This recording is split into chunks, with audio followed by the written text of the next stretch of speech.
ауылға қатысты әңгімені одан әрі өрбітсек. Жалпы қазақтың жаны ауыл.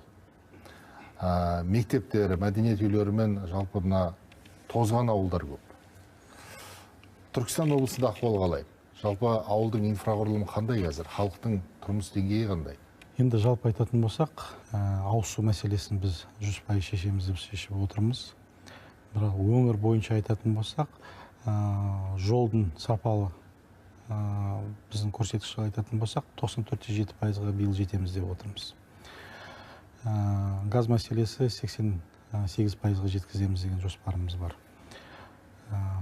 Ауыл ел бесігі деген бағдарламамыз бар. Сол бағдарламаның аясында енді айту керек болады, біраз халықтың жағдайы шешілді.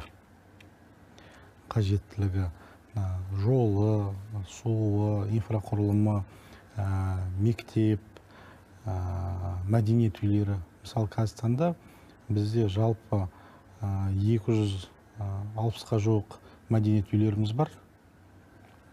Соның біразы жаңғырудан өтті.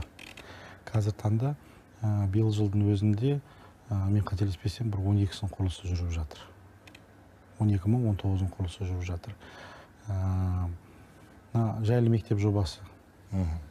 Біздің өңірге 23.000 орынға 29 мектептің құрылысы жүрді. Биыл жылы біз 28-ін қазір іске қосып тапсырылды. Біреуі қазір құжатын қазір рәсімдеп жатыр, құрылысын бәрі бітті. Сонда 29 мектебіміз бар. Оған қоса біз өзіміз бюджет есебі әкімдік тарапынан 17 мектептің құрылысы жүріп жатыр. Биыл 4-еуін іске қосуды жоспарлап отырмыз. 2-еуін қосып қойдық, 2-еуі қазір жақын арада іске қосамыз. Осында жұмыстар атқарылып жатыр. Енді мемлекет тарапынан ауылға деген жақсы бір жұмыс жүргізіп жатыр деп ойлаймын.